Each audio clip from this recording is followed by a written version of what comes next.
अंग्रेजी में एक कहावत है, success is the best revenge, मतलब सफलता ही सबसे बेहतरीन बदला है। इस कहावत के मायने वो ही इंसान जान सकता है जो सफलता के हर मापदंड पर खरा उतरने की काबिलियत रखता हो, जिसने हर मुश्किल परिस्थिति को अपनी ताकत बनाकर इस्तेमाल किया हो। भारत के सबसे सफल उद्यमियों में से एक रतन टाटा पर भी ये बात निसंदेह लागू होती है। आज हम आपको एक ऐसी कहानी बताने जा रहे हैं जो रतन टाटा की महानता को बयां करती है। रतन टाटा एक प्रसिद्ध भारतीय उद्योगपति और टाटा सन्स के सेवा मुक्त चेयरमैन हैं। वे साल 1991 से लेकर 2012 तक टाटा ग्रुप के अध्यक्ष रहे। 28 दिसंबर 2012 को उन्होंने टाटा ग्रुप के अध्यक्ष पद को छोड़ दिया, पर वे अभी भी टाटा ग्रुप के चैरिटेबल ट्रस्ट के अध्यक्ष बने हुए हैं। वे टाटा ग्रुप की सभी प्रमुख कंपनियों जैसे Tata steel, Tata Motors, Tata power, Tata T, Tata chemicals, Indian hotels और टाटा टेली सर्विसेज के भी अध्यक्ष थे। उनके नेतृत्व में टाटा ग्रुप ने नई ऊंचाइयों को छुआ और कंपनी का राजस्व भी कई गुना बढ़ गया था। रतन टाटा का जन्म 28 दिसंबर 1937 को गुजरात के सूरत शहर में हुआ। रतन टाटा नवल टाटा के बेटे हैं, जिन्हें नवस बाई टाटा ने अपने पति रतन जी टाटा की मृत्यु के बाद गोद लिया था। जब रतन 10 साल के थे और उनके छोटे भाई जिमी 7 साल के, तभी उनके माता पिता 1940 के दशक में एक दूसरे से अलग हो गए। इसके बाद दोनों भाइयों का पालन पोषण उनकी दादी नवज बाई टाटा द्वारा किया गया। रतन टाटा का एक सौतेला भाई भी है जिसका नाम नोएल टाटा है। रतन टाटा की प्रारंभिक शिक्षा मुंबई के कैंपियन स्कूल से हुई और माध्यमिक शिक्षा Cathedral and John Connon School से। इसके बाद उन्होंने अपनी आगे की पढ़ाई आर्किटेक्चर में स्ट्रक्चरल इंजीनियरिंग के साथ कॉर्नेल विश्वविद्यालय से 1962 में पूरी की। इसके अलावा उन्होंने हार्वर्ड बिजनेस स्कूल से सन 1975 में एडवांस मैनेजमेंट प्रोग्राम भी पूरा किया। भारत लौटने से पहले रतन ने लॉस एंजलिस कैलिफोर्निया में जोन्स एंड अमोन्स कंपनी में कुछ समय कार्य किया था। उन्होंने टाटा ग्रुप के साथ अपने करियर की शुरुआत 1961 में की थी।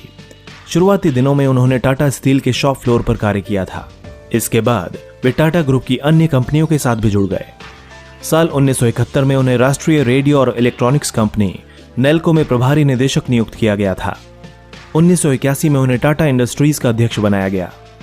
साल 1991 में JRD टाटा ने ग्रुप के अध्यक्ष पद को छोड़ दिया और रतन टाटा को अपना उत्तराधिकारी नियुक्त किया। जब खरीदा जैगुआर और लैंड रोवर को। बात तब की है जब टाटा ग्रुप ने सन 1998 में टाटा इंडिका कार बाजार में उतारी थी। टाटा इंडिका कार को मार्केट में अच्छा रिस्पांस नहीं मिला। तब कुछ करीबी लोगों और साझेदारों ने रतन टाटा को अपने कार व्यापार में हुए नुकसान की पूर्ति के लिए अपनी कार कंपनी किसी और कंपनी को बेचने का सुझाव दिया। क्योंकि कार लॉन्च करने की योजना रतन टाटा की स्वयं की थी और उससे नुकसान हुआ था, इसीलिए रतन टाटा ने इस सुझाव को ठीक समझा। इसके बाद वे साझेदारों के साथ अपनी कार कंपनी बेचने का प्रस्ताव फोर्ड कंपनी के पास लेकर गए। उस समय फोर्ड कंपनी अमेरिका में बनने वाली कारों का एक मुख्य केंद्र थी। फोर्ड कंपनी के साथ रतन टाटा और उनके साझेदारों की मीटिंग करीब 3 घंटे तक चली। फोर्ड कंपनी के चेयरमैन बिल फोर्ड ने रतन टाटा के साथ कुछ रूखा व्यवहार किया था और बातों ही बातों में यह कह दिया कि जब तुम्हें इस व्यापार के बारे में कोई जानकारी नहीं थी तो फिर तुमने इस कार को लॉन्च करने में इतना पैसा क्यों लगाया। हम तुम्हारी कंपनी को खरीदकर तुम्हारी बहुत बड़ी मदद करने जा रहे हैं। कई बार इंसान अपनी सफलता के घमंड में कुछ ऐसी बातें कह जाता है जो उसे नहीं कहनी चाहिए। मीटिंग के बाद रतन टाटा ने तुरंत वापस लौटने का फैसला किया। पूरे रास्ते वे मीटिंग में हुई उस बात के बारे में सोचकर अपमानित सा महसूस कर रहे थे और वो ही बात उनके जहन में बार बार आ रही थी। कुछ ही वर्षों में शुरुआती झटके खाने के बाद रतन टाटा का कार बिजनेस एक अच्छी खासी लय में आगे बढ़ने लगा और एक मुनाफे का व्यवसाय साबित हुआ। वहीं दूसरी तरफ फोर्ड कंपनी बाजार में औंधे मुंह गिर गई थी। फोर्ड कंपनी सन 2008 तक लगभग दिवालिया होने की कगार पर थी। तभी रतन टाटा ने फोर्ड कंपनी के सामने उनके लग्जरी कार ब्रांड जैगुआर और लैंड रोवर को खरीदने का प्रस्ताव रखा और बदले में फोर्ड को अच्छा खासा दाम देने की पेशकश की। क्योंकि बिल फोर्ड पहले से ही जैगुआर और लैंड रोवर की वजह से काफी घाटा झेल चुके थे, तो उन्होंने ये प्रस्ताव खुशी खुशी स्वीकार कर लिया। बिल फोर्ड बिल्कुल उसी तरह अपने साझेदारों के साथ बॉम्बे हाउस यानी टाटा समूह के मुख्यालय में पहुंचे, जिस तरह कभी रतन टाटा बिल फोर्ड से मिलने उनके मुख्यालय गए थे। मीटिंग में यह तय हुआ कि जैगुआर और लैंड रोवर ब्रांड 9,300 करोड़ रुपए में टाटा समूह के अधीन होगा, और वैसा ही हुआ। इस बार भी बिल फोर्ड ने वही बात दोहराई जो उन्होंने पिछली मीटिंग में रतन टाटा से कही थी, बस इस बार बात थोड़ी सकारात्मक थी।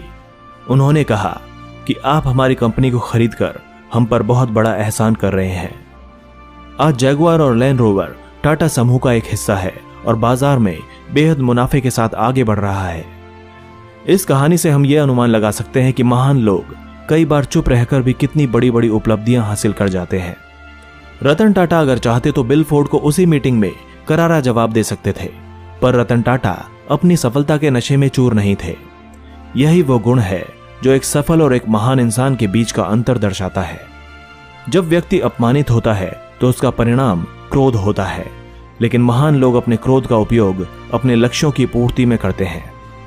महान लोग अपने प्रतिद्वंदियों को बिना कुछ कहे ही शिकस्त दे जाते हैं, जैसे कि रतन टाटा ने बिल फोर्ड को दी। रतन टाटा ने भारत के साथ साथ दूसरे देशों के कई संगठनों में भी महत्वपूर्ण भूमिका निभाई है। वे प्रधानमंत्री की व्यापार और उद्योग परिषद और नेशनल मैन्युफैक्चरिंग काउंसिल के भी एक सदस्य हैं। भारत सरकार ने रतन टाटा को साल 2000 में पद्म भूषण और 2008 में पद्म विभूषण से सम्मानित किया था।